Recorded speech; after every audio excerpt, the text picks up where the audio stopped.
បាទទស្សនកម្មប្រកួតទឹកទី2ជាបន្តចូលមកព្រាមបាទគោះជុំស្ទើរតែបន្ទាត់បាទកាណាបាទអៃដិនសាដេគីបាទទៅកាណាបាទកញ្ជ្រោលតែម្ដងទៅលើកីឡាករគុណខ្មែរបាទរឹកពីបលក៏សងមកវិញតាមរបៀបបាទទាត់ឆ្វេងមួយដើរចូលដូរដៃបាទរឹកពីបលដើរចូលដូរជាមួយនឹងអៃដិនសាដេគីអោបគ្រៀកមួយបាទកៃអូរបស់សាដេគីបាទសាដេគីនេះបាទក៏ពុកកៃលេងកៃដែរបាទងទៅងមកលឿនតែម្ដងបាទដើរចូលពីរឹកពីបលរុកកៃមួយបាទកៃមកវិញរបស់សាដេគីប៉ុន្តែមិនត្រូវបាទកៃមួយរបស់បាទរឹកពីបលជង្គង់មួយរបស់រឹកពីបលជង្គង់មួយសងមកវិញក៏ត្រូវលោកកញ្ញាកណ្ដាលបាទបំបែកមកកណ្ដាល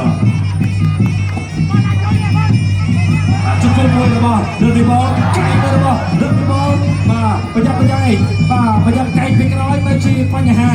បាទប្រយ័ត្នប្រយែងបាទបាត់ពុតទឹកទាត់សងតូនជើងគ្រា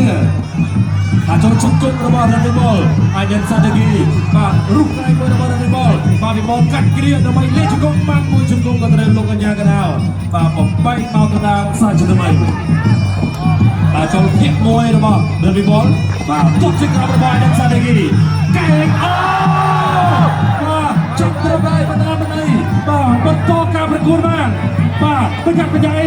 បាទរឹកពីបលកន្លែងនេះ2ដងហើយបាទអូយបាទមកទឹកត្រកអត់ឲ្យចូលហើយបាទអៃដិនសាដេគីបាទជង្គង់មួយរបស់រឹកពីបលបាទបាក់ស៊ូពីបាទរឹកពីបលបាទ2ដងបាទ2ដងអូយបាទប្រហែលមិនបានទេបាទទាត់ដល់ជើងគ្នាបាទដើរចូលបាត់ឆ្វេងស្ដាំរបស់បាទរឹកពីបលជាមួយអៃដិនសាដេគីបាទកែងបលបាទរបស់អៃដិនសាដេគីបាទប្រសិទ្ធភាពបាទលើកនេះប្រសិទ្ធភាពបាទរឹកពីបលបាទឡើងទ្រុបជើងបានវិញបាទតែលោកកញ្ញាកណ្ដាលបាទក៏សវេសម្រួលលឿនមែនទេបាទអៃដិនសាដេគី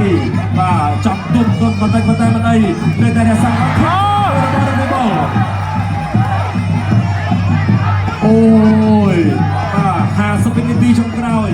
បាទទឹកទី2ដើរចូលពីរឹកពីបលកែរបស់រឹកពីបលបាទរឹកកែមួយរបស់រឹកពីបលអៃដិនសាដេគីបាទថយទៅវិញម៉ាក់សងមួយទៅលើរឹកពីបលអៃដិនសាដេគីថយម៉ាក់សងរបស់រឹកពីបលអោពីរឹកពីបលគ្រាជង្គង់មួយរបស់រឹកពីបលជង្គង់មួយទៀតរបស់រឹកពីបលអៃដិនសាដេគីបាទរួមហើយ1 2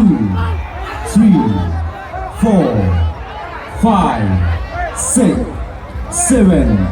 8 box បន្តការប្រកួតរួមហើយអៃដិនសាដេគីបាទឥឡូវទៅជាមួយរឹកពីបលបាទតោះដល់ជាមួយរឹកពីបលកាត់បលទៅរបស់